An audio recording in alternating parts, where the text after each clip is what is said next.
He has been mocked by President Trump as a low-level volunteer and proven to be a liar. But the fiancé of George Papadopoulos, the former Trump campaign advisor who pleaded guilty in October to lying to the FBI about his Russia contacts and is cooperating with special counsel Robert S. Mueller III, says he is being miscast. "I believe history will remember him like John Dean," said Italian-born Simona Mangiante, referring to the former White House counsel who pleaded guilty to his role in the Watergate cover-up and then became a key witness against other aides to President Richard Nixon. Dean told Nixon in 1973 that Watergate was a cancer on the presidency, warning him that it was an existential crisis that could imperil his term in office. "George is very loyal. And he is on the right side of history," added Mangiante, who got engaged to Papadopoulos in September.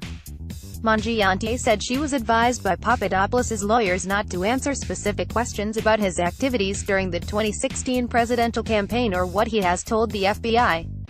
But she indicated in an interview that she believes he ultimately will emerge as more than a bit player in the Russia probe, and that his decision to cooperate after he was arrested getting off an airplane at Dulles International Airport in July was a key turning point. Without offering specifics, Mangiante said there is much more that has not yet been told publicly about Papadopoulos' 10 months as an informal national security advisor to Trump and his interactions with a London-based professor who told Papadopoulos, according to court filings, that the Russians had dirt on Democratic candidate Hillary Clinton. "There's a lot to come," she said.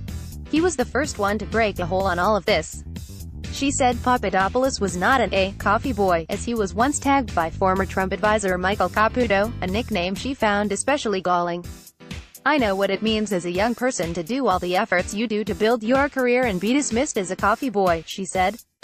Despite restraints placed on her by the terms of Papadopoulos' ongoing cooperation agreement with the special counsel, Mangiante said she has been speaking to reporters to defend his reputation and try to explain how the lives of her and the Chicago-born former energy consultant have been upended by the events of the last year.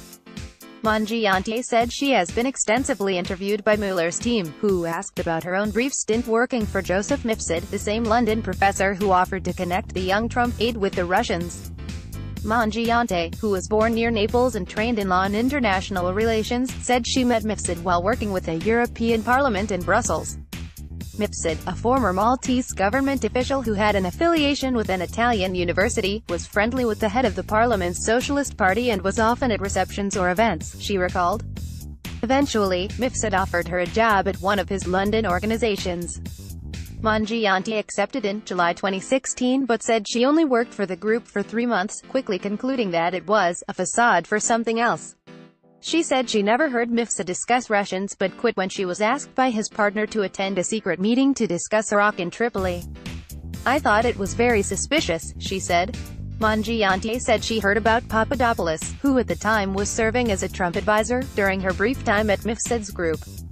But she said did not meet him until the spring of 2017, after his involvement with Trump had ended.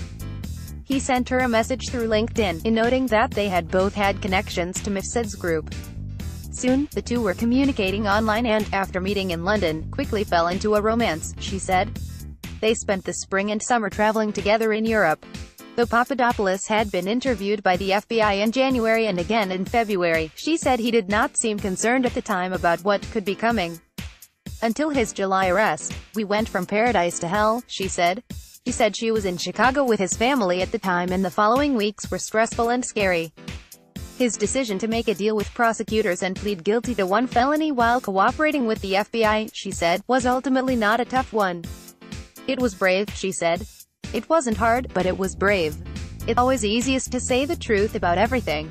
Mangiante said she is now spending much of her time in the United States because Papadopoulos is barred from traveling by the terms of his agreement.